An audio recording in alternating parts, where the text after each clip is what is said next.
You can't allow them to work. You got to give them housing.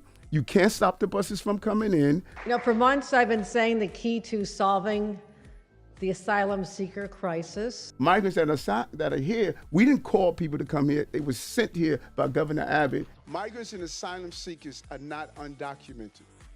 They were legally paroled in the city.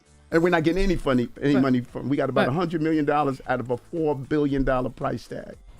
So Mayor Adams making more budget cuts as the city struggles with the cost of the migrant crisis. Perception of New York politics. New York City's political scene is a bit like a Broadway show where the mayor takes center stage while everyone else plays a supporting role. When it comes to New York politics, it's all about the mayor. Forget about those other folks. They're just background noise. The mayor is the one who gets all the attention, the one who's expected to lead the city through thick and thin. Now you might think that in a city as big and bustling as New York, charisma would be a prerequisite for political success. But nope, not here. In New York politics, charisma takes a backseat to other qualities like grit, determination, and maybe a dash of street smarts. It's less about charming the pants off people and more about getting down to business and getting things done. And let's talk about awareness, or should we say, the lack thereof, when it comes to New Yorkers and their politicians. Ask your average New Yorker who the governor is, and you'll probably get a shrug and a "I don't know." It's not that we don't care about politics. It's just that there are so many other things vying for our attention in this city that politicians often get lost in the shuffle. You can't allow them to work. You got to give them housing. You can't stop the buses from coming in. You know, for months I've been saying the key to solving the asylum seeker crisis. Migrants that are here, we didn't call people to come here. They were sent here by Governor Abbott. Migrants and asylum seekers are not undocumented. They were legally paroled in the city. We're too busy dodging tourists in Times Square or trying to catch the subway before the doors close to worry about who's running the state. When it comes to the mayor, oh boy, that's a different story. The mayor is like the ringleader of the circus we call New York City, the one who sets the tone for everything that happens here. We might not know who our state senator is, but you can bet your bottom dollar we know who's sitting in the mayor's chair. So yeah, New York politics is a bit unique in that way. It's all about the mayor, baby, with a side of no-nonsense attitude and a sprinkle of "who's that guy again?" when it comes to the rest of the political scene. But hey, that's just how we roll in the Big Apple. Immigrant presence in NYC. In the Big Apple, diversity isn't just a buzzword, it's the heartbeat of the city. Walk down any street in New York and you'll see people from all corners of the globe, blending together like colors on an artist's palette. It's this vibrant tapestry of cultures that make the immigrant presence in New York City so unique. One of the things that sets New York apart from other cities is its sheer diversity. With such a melting pot of cultures, it's hard to pinpoint any one group as standing out. In fact, the diversity is so rich that immigrant presence often blends seamlessly into the fabric of the city. Unlike in some other places where immigrants might stick out like a sore thumb, here in New York, they're just another thread in the tapestry. And let's talk about New Yorkers themselves. We're a resilient bunch, forged in the crucible of this concrete jungle. We've grown up surrounded by people from all walks of life, so it's second nature to us to live and let live. We're used to hearing a dozen different languages spoken on the subway or sampling cuisines from every corner of the globe. In New York, multiculturalism isn't just tolerated, it's celebrated. Applications for temporary protected status typically take around 6 months to process, but there's a push right now to expedite that. Seeing the impact of the federal government's decision to grant temporary legal status to thousands of Venezuelan migrants. Reducing spending with the help of increasing costs to care for the asylum seekers.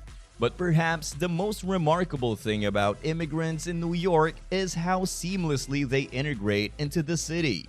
Whether they're driving a taxi, running a corner bodega, or working in a skyscraper downtown, immigrants are an integral part of the city's workforce. They bring with them their traditions, their customs, and their dreams, adding to the rich tapestry of life in New York. So yeah, in New York City, immigrants aren't just a statistic or a political talking point. They're part of what makes the city great. They're the chefs behind our favorite restaurants, the artists decorating our streets, and the neighbors who make this city feel like home. And in a place as diverse and welcoming as New York, that's saying something. With homeless shelters at capacity, the mayor is saying he will now limit adult asylum seekers to 60-day stay. More than 130,000 asylum seekers have arrived since last year. Exploitation of shelter system. Picture this: New York City, a concrete jungle where dreams are made of, but also a place where the reality of homelessness hits hard. The city shelter system was set up with one noble purpose: to provide a roof over the heads of those who have fallen on hard times. But lately, there's been a new player in town, and they're playing the system like a fiddle. Enter the migrants, newcomers to the city who see the shelter system as a golden ticket to free housing. Now, don't get me wrong, everyone deserves a safe place to lay their head at night. But when migrants start muscling in on a system that was designed for the homeless, well, that's where things get sticky. See, the thing about New Yorkers is that we have a strong sense of right and wrong. We believe in helping those in need, but we also believe in fairness. And we're not getting any money from. We got about $100 million out of a $4 billion price tag. So Mayor Adams making more budget cuts as the city struggles with the cost of the migrant crisis. So simple, it's so crystal clear. They came to work, so let's put them to work. The magnitude of this migration crisis, shouldered almost entirely by the New York City taxpayers. And when migrants start exploiting a system meant for the homeless, well, let's just say it doesn't sit right with us. It feels like they're cutting in line, taking advantage of a lifeline that was meant for someone else. And let's be real here, folks. There's something downright unethical about the whole situation. It's like showing up to a soup kitchen wearing a Rolex. Sure, you might be hungry, but there are people who need that bowl of soup more than you do. And when migrants start snapping up shelter spots meant for the homeless, it feels like a bit like that. Strain on resources. Imagine trying to fit a size 10 foot into a size 7 shoe. That's kind of what's happening in New York City right now. With a whopping 50% increase in migrants flooding into the city, it's like the floodgates have been thrown wide open. And while we're all about welcoming newcomers with open arms, the reality is that our city's resources are feeling the strain. Picture this: shelters packed to the rafters, with not a spare bunk in sight. It's like a game of musical chairs, except there are no chairs left and everyone's left standing. The overflow in shelters is reaching critical levels, and it's becoming painfully clear that we just don't have enough room to accommodate everyone. And let's talk about the challenges of handling this influx. It's like trying to juggle flaming torches while riding a unicycle. It's a delicate balancing act, to say the least. Our city shelter system was never designed to handle this kind of volume, and it's starting to show. There simply aren't enough beds to go around, and until something changes, we're stuck in a never-ending cycle of overcrowding and under-resourcing. Political responses. It's like watching a never-ending game of political ping-pong, with politicians lobbing requests for more funding back and forth like it's nobody's business. But here's the thing: throwing money at a problem doesn't always make it go away.